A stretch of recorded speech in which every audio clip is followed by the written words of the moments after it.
Freedom world. ഇപ്പോൾ അതിവേഗം നമ്മുടെ ഈ ലോകത്ത് വളർന്നുകൊണ്ടിരിക്കുന്ന ഒരു മതമാണ് ക്രിസ്തുമതം. ഈ ക്രിസ്തുമതത്തിലെ പ്രധാന ദൈവമാണ് ഈശോ. ഈശോയുടെ 12 ശിഷ്യന്മാരെ പറ്റിയാണ് ഇന്ന് നിങ്ങളോട് ഞാൻ പറയാൻ പോകുന്നത്. അപ്പൊ നമുക്ക് എന്തായാലും വീഡിയോയിലേക്ക് പോവാം. നമ്പർ 12, യൂദാസ്. യേശുക്രിസ്തുവിനെ യൂദാസ് 30 വെള്ളിക്കാശിനു വേണ്ടി ഒറ്റുകൊടുത്തുവെന്ന് ബൈബിൾ പറയുന്നു. യൂദാസ് ഗലീലിയക്കാരനായിരുന്നുവെന്നും ശിമയോൻ സ്കറിയോത്ത എന്നയാളിന്റെ മകനായിരുന്നുവെന്നും ബൈബിൾ പറയുന്നു. യേശുക്രിസ്തുവിനെ യഹൂദർ വധിച്ചപ്പോൾ അതിൽ മനം നൊന്ത് യൂദാസ് ആത്മഹത്യ ചെയ്തതായി മത്തായിയുടെ സുവിശേഷം പറയുന്നു. നമ്പർ 11, ശിമോൻ. തീവ്രവാദിയ ശിമയോൻ എന്നും എരിവുകാരനായ ശിമയോൻ എന്നും കാന്യാനായ ശിമയോൻ എന്നും ഇദ്ദേഹം വിളിക്കപ്പെടുന്നു. ക്രിസ്തുവിന്റെ മറ്റൊരു ശിഷ്യനായ പത്രോസ് ലേഹായും ശിമയോൻ എന്നറിയപ്പെടുന്നതിനാലായിരിക്കണം ഇദ്ദേഹത്തിന്റെ പേരിനൊപ്പം ഈ വിശേഷണങ്ങൾ ചേർക്കപ്പെട്ടിരിക്കുന്നത്. നമ്പർ 10, തന്തായി. വേദപുസ്തകത്തിൽ ഇദ്ദേഹത്തെക്കുറിച്ച് അധിക വിവരങ്ങളില്ലെങ്കിലും ഒരു പണ്ഡിതനായിരുന്ന അദ്ദേഹം പാലസ്തീൻ, അറേബ്യ, മെസ്സപ്പൊട്ടാമിയ എന്നീ സ്ഥലങ്ങളിൽ സുവിശേഷം അറിയിച്ചു എന്നാണ് സഭാ പാരമ്പര്യം പറയുന്നത്.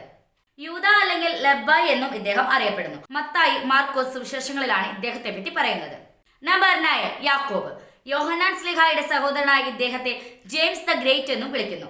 ശിഷ്യന്മാരിൽ ആദ്യം രക്തസാക്ഷിയായ ആളാണ് ഇദ്ദേഹം. ജൂലൈ 25-നാണ് വിശുദ്ധന്റെ ഓർമ്മ തിരുനാൾ ആചരിക്കുന്നത്. അലഫിയയുടെ പുത്രനായ മറ്റൊരു യാക്കോബും കൂടി ശിഷ്യന്മാരിൽ ഉണ്ടായിരുന്നു. നമ്പർ 8, മത്തായി. യേശുവിന്റെ ശിഷ്യനാകുന്നതിന് മുമ്പ് അദ്ദേഹം ഒരു നികുതി പിരിവുകാരനായിരുന്നു. പിന്നീട് യേശു വിളിക്കുകയും ക്രിസ്തുവിന്റെ ജീവിതത്തെയും യഹൂദ ജനത കാത്തിരിക്കുന്ന മിശിഹായാണ് യേശു എന്ന് സമർപ്പിക്കുന്ന മത്തായി എഴുതിയ സുവിശേഷം എന്ന പുതിയ നിയമപുസ്തകത്തിന്റെ കർത്താവും കൂടിയാണ് ഇദ്ദേഹം. സെപ്റ്റംബർ 21-നാണ് വിശുദ്ധ മത്തായിയുടെ തിരുനാൾ ആഘോഷിക്കുന്നത്.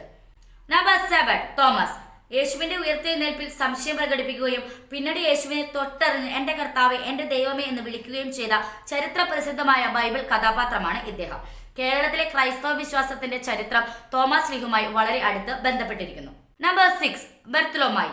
ബൈബിളിലെ യോഹന്നാന്റെ സുവിശേഷത്തിൽ ഇദ്ദേഹം നഥാനിയേൽ എന്ന പേരിലാണ് അറിയപ്പെടുന്നത്. കപടതയില്ലാത്ത ഒരു നല്ല മനുഷ്യനായിട്ടാണ് യേശുക്രിസ്തു അദ്ദേഹത്തെ വിശേഷിപ്പിച്ചത്. ക്രൈസ്തവ സഭകൾ എല്ലാ വർഷവും ഓഗസ്റ്റ് 24-ാം തീയതി അദ്ദേഹത്തിന്റെ ഓർമ്മ ദിവസമായി ആചരിക്കുന്നു. നമ്പർ 5, ഫിലിപ്പോസ്. യേശുവിനെ അനുഗമിക്കാൻ നേരിട്ട് വിളിക്കപ്പെട്ട ആദ്യ ശിഷ്യന്മാരിൽ ഒരാളാണ് ഇദ്ദേഹം. യേശുവിന്റെ സ്വർഗാരോഹണത്തിനു ശേഷം ഫിലിപ്പോസ് ഇന്നത്തെ തുർക്കി, ഗ്രീസ് തുടങ്ങിയ സ്ഥലങ്ങളിൽ സുവിശേഷം പ്രസംഗിച്ചു. യേശു കണ്ടെത്തിയ ശിഷ്യൻ എന്നും ഇദ്ദേഹത്തിന് വിളിപ്പേരുണ്ട്. നമ്പർ 4, യോഹന്നാൻ. ഏറ്റവും പ്രായം കുറഞ്ഞ ശിഷ്യനായിരുന്ന ഇദ്ദേഹമാണ് ബൈബിളിൽ യോഹന്നാൻ സുവിശേഷം എഴുതിയിരിക്കുന്നത്. ഏറ്റവും ഒടുവിൽ മരണമടഞ്ഞതും രക്തസാക്ഷിത്വമല്ലാതെ സ്വാഭാവിക മരണം കൈവരിച്ചതും യോഹന്നാനാണ്. യേശു ദൈവത്തിന്റെ രക്ഷകനാണെന്ന് ഇദ്ദേഹം ലോകത്തിന് സാക്ഷ്യപ്പെടുത്തി. യേശു സ്നേഹിച്ച ശിഷ്യൻ എന്നാണ് യോഹന്നാൻ തന്നെ കുറിച്ച് തന്റെ സുവിശേഷത്തിൽ രേഖപ്പെടുത്തിയിരിക്കുന്നത്. നമ്പർ 3, യാക്കോബ്. യോഹന്നാൻ സ്ലീഹായുടെ സഹോദരനായ ഇദ്ദേഹം ഒരു മീൻപിടുത്തക്കാരനും ഇടിമുഴക്കത്തിന്റെ മകനും എന്ന് വിളിച്ചിരുന്നു. യേശുവിന്റെ പ്രധാന അത്ഭുതങ്ങൾക്ക് സാക്ഷിയായ ഇദ്ദേഹമാണ് അപ്പോസ്തലന്മാരിൽ ആദ്യം രക്തസാക്ഷിയായത്. സൈബദി പുത്രനായ യാക്കോബ് എന്നും വലിയ യാക്കോബ് എന്നും ഇദ്ദേഹം അറിയപ്പെടുന്നു. നമ്പർ 2, അന്ത്രയോസ്. പത്രോസ് സ്ലീഹായുടെ സഹോദരനായ ഇദ്ദേഹം യേശു ആദ്യമായി വിളിച്ചു ചേർത്ത അപ്പോസ്തലൻ കൂടിയാണ്. ആദ്യം സ്നാപക യോഹന്നാന്റെ ശിഷ്യനായിരുന്ന ഇദ്ദേഹം പിന്നീട് യേശുവിനെ മിശിഹ എന്ന് തിരിച്ചറിഞ്ഞ് അവനെ അനുഗമിച്ചു. യേശുവിന്റെ സ്വർഗാരോഹണത്തിന് ശേഷം അദ്ദേഹം പല സ്ഥലങ്ങളിലും സുവിശേഷം പ്രസംഗിച്ചു. നമ്പർ 1, ശിമോൻ പത്രോസ്.